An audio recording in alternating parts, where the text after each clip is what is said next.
ओम शांति।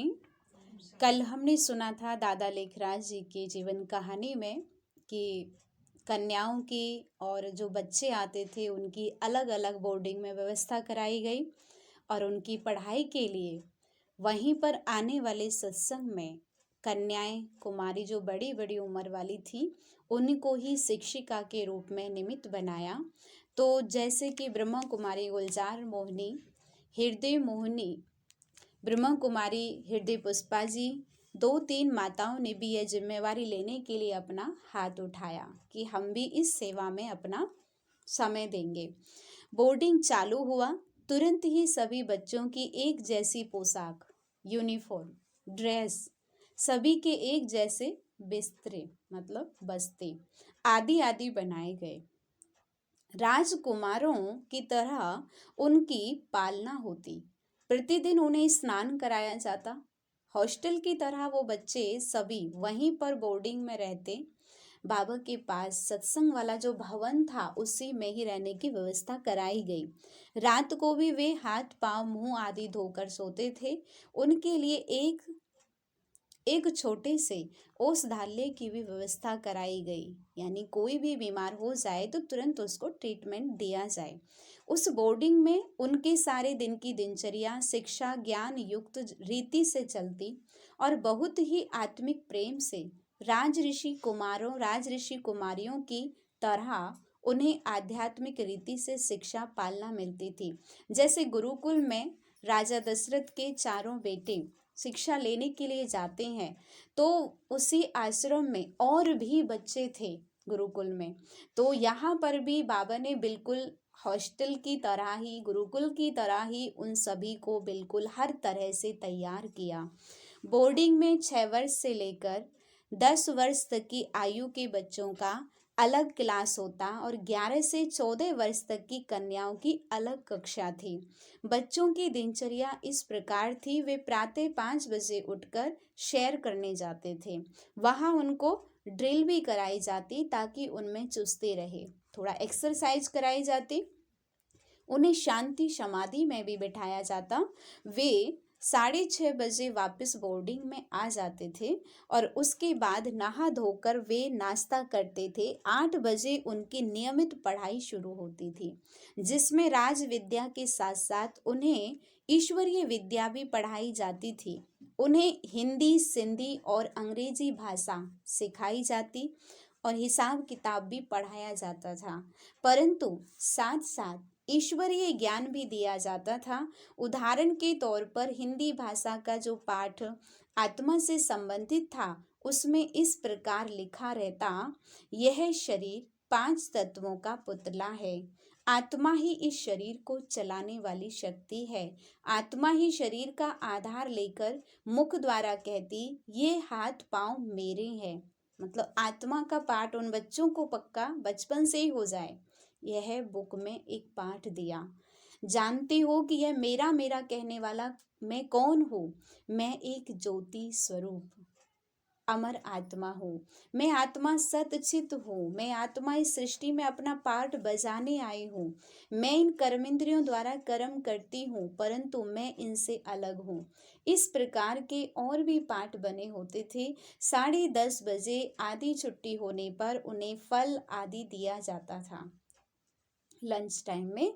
फिर 11 बजे से 1 बजे तक क्लास होता। इसके पश्चात वे भोजन करके कुछ देर विश्राम करते थे और 3 बजे से लेकर फिर उनको आध्यात्मिक ज्ञान के विषय पर सरल सरल आसान आसान संवाद गीत आदि भी सिखाए जाते थे। फिर शाम को 5 बजे वे दूध पीते और 6 बजे फिर घूमने जाते। 7:30 बजे रात्रि को वे वापस लौट आते, भोजन करते थे।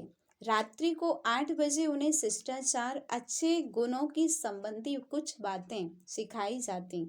उन्हें खान पान की शुद्धि, जीवन में सादगी, अन्य उच्च धारणाओं के बारे में भी प्रेरणादायक रीति से शिक्षा दी जाती थी। प्रतिदिन अंतिम पीरियड में अर्थात लगभग 1 बजे के बाद दोपहर सभी बच्चों को शांत समाधि में बिठाया जाता था। तब एक शिक्षिका ओम की ध्वनि भी करती थी। बच्चे भी उसके साथ ही धीमे स्वर में ओम की धुन लगाते थे। उस समय बहुत से बच्चे ध्यान अवस्था में भी चले जाते और कई बच्चे दिव्य राश करने लग जाते थे। वह दृश्य देखने जैसा होता था। छोटे छोटे बच्चे दिव्य दृष्टि द्वारा वैकुंठ के अनेक ऐसे साक्षात्कार करते कि वहां के राजकुमारों की वेशभूषा, उनके रहन सहन, राज दरबार आदि आदि का ऐसे वर्णन करते कि सुनने वाले आश्चर्यचकित भी होते और उनके साक्षात्कारों का अनुभव सुन स्वयं उन जैसा अनुभव पाने के लिए लालायित होते कि हम भी देखें, हमको भी ऐसा साक्षात्कार हो। सभी बच्चे इकट्ठे ही लाइन में बैठकर भोजन किया करते थे और जब तक सभी को भोजन न परोस दिया जाए तब तक कोई भी भोजन खाना शुरू नहीं करते थे। वे शांति पूर्वक भोजन करते थे।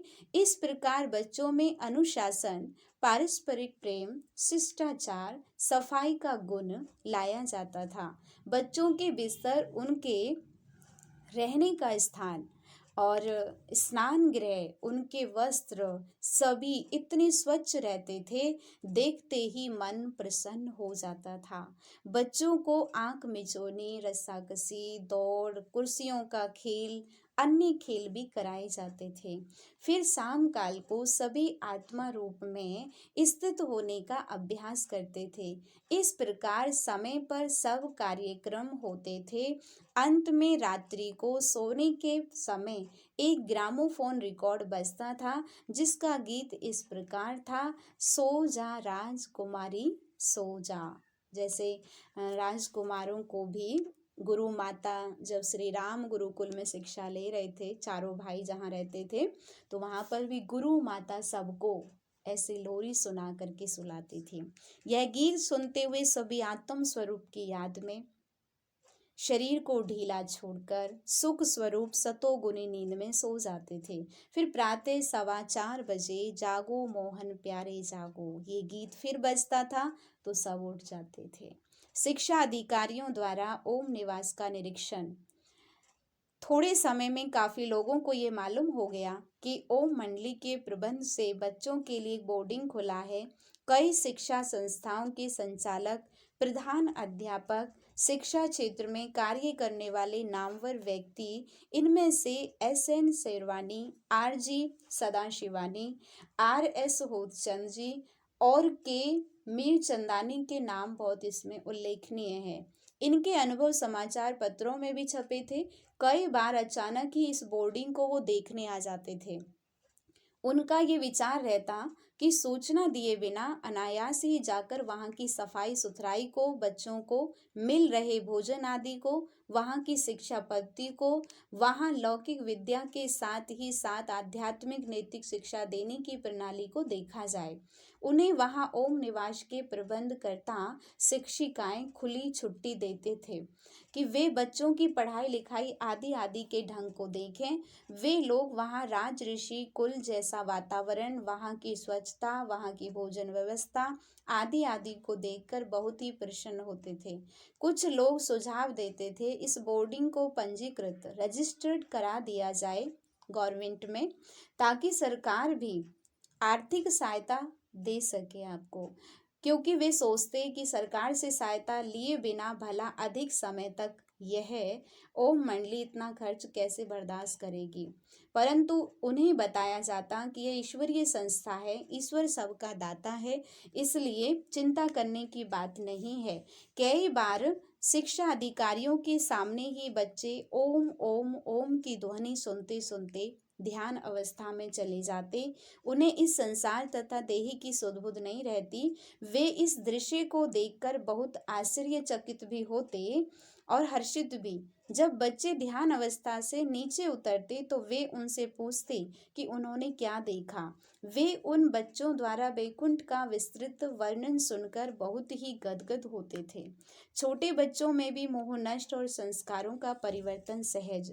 इस प्रकार की शिक्षा प्रणाली से बचपन में ही उनके संस्कार अच्छे, मन को स्वस्थ करने के साथ साथ तन का भी स्वास्थ्य बनाए रखने के लिए भी कुछ खेल और ड्रिल एक्सरसाइज कराए जाते थे।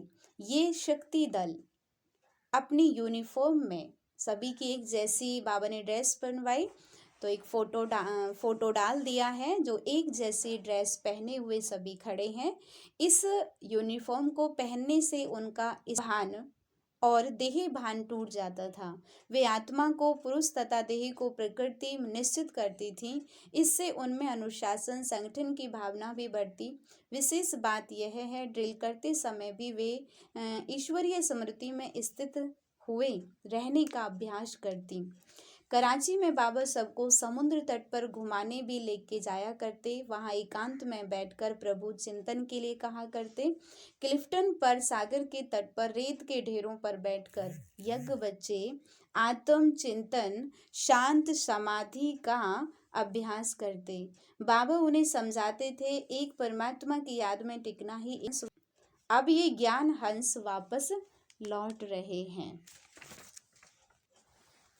और जीवन दैवी बन जाता था। बहुत से बच्चों के कई लौकिक संबंधी माता पिता आदि भी उसी भवन में रहते, परंतु चूंकि बच्चों की दिनचर्या और रहने की व्यवस्था ही ऐसी थी, उन्हें अवकाश ही नहीं मिलता, छुट्टी नहीं मिलती थी। इसलिए अब उनका अपने माता पिता संबंधियों से संपर्क नहीं रहा था। इसके फलस्वरूप उनका अपने माता पिता आदि के साथ लगाव मोह भी नहीं रहा।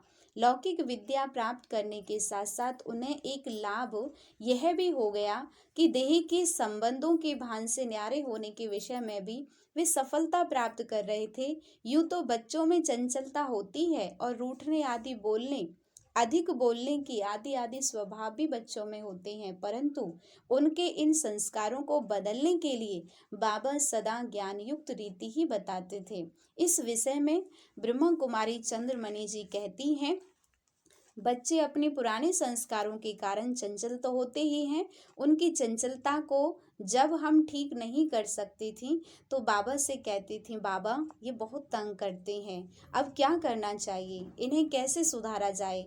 बाबा कहते थे, इन्हें कभी भी मारना पीटना नहीं, इन्हें कैसे सुधारा जाए। फिर तो इन्हें पीटना गोया हिंसा करना। बच्चे जिस प्रकार की भूल करते हैं, आप उस भूल से होने वाली हानि का पहले उन्हें ज्ञान दो। जो बुराइयां उनमें हैं उन्हें छोड़ने से क्या लाभ होगा, ये बात उन्हें भली भांति समझाओ। यदि उनकी कोई उचित मांग है तो उसे पूरा करो। आप उनके मन को प्यार और ज्ञान द्वारा जीत लो तो फिर वे आपके इशारे पर ही चलेंगे। उन्हें यह भी समझाओ, फलाना कर्म करने से मनुष्य का पाप बनता है और जिसका फल मनुष्य को यहाँ या धर्मराजपुरी में दंड के रूप में भोगना पड़ता है।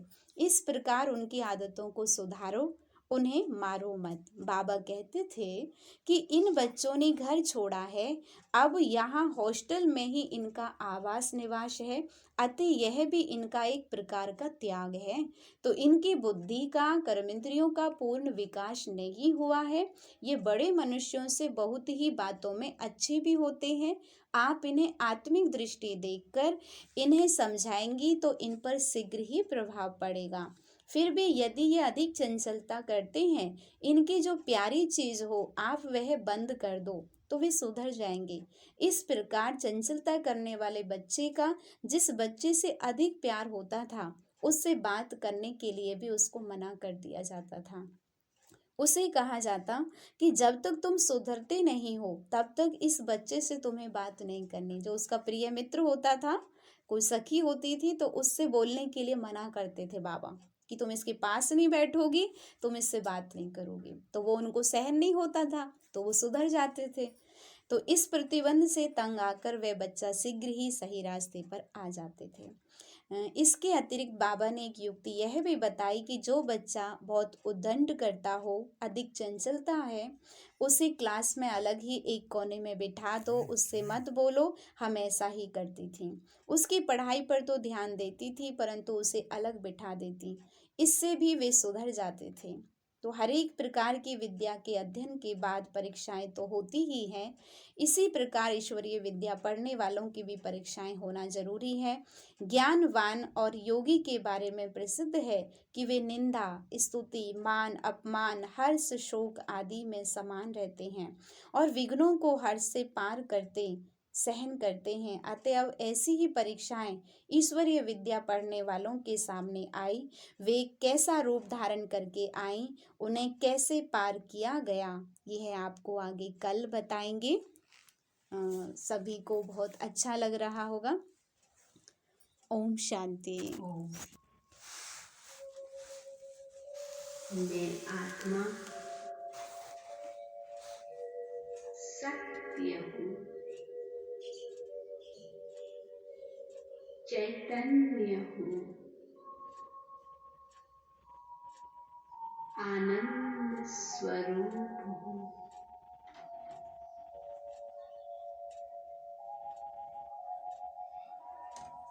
यह शरीर मेरा एक वस्त्र है।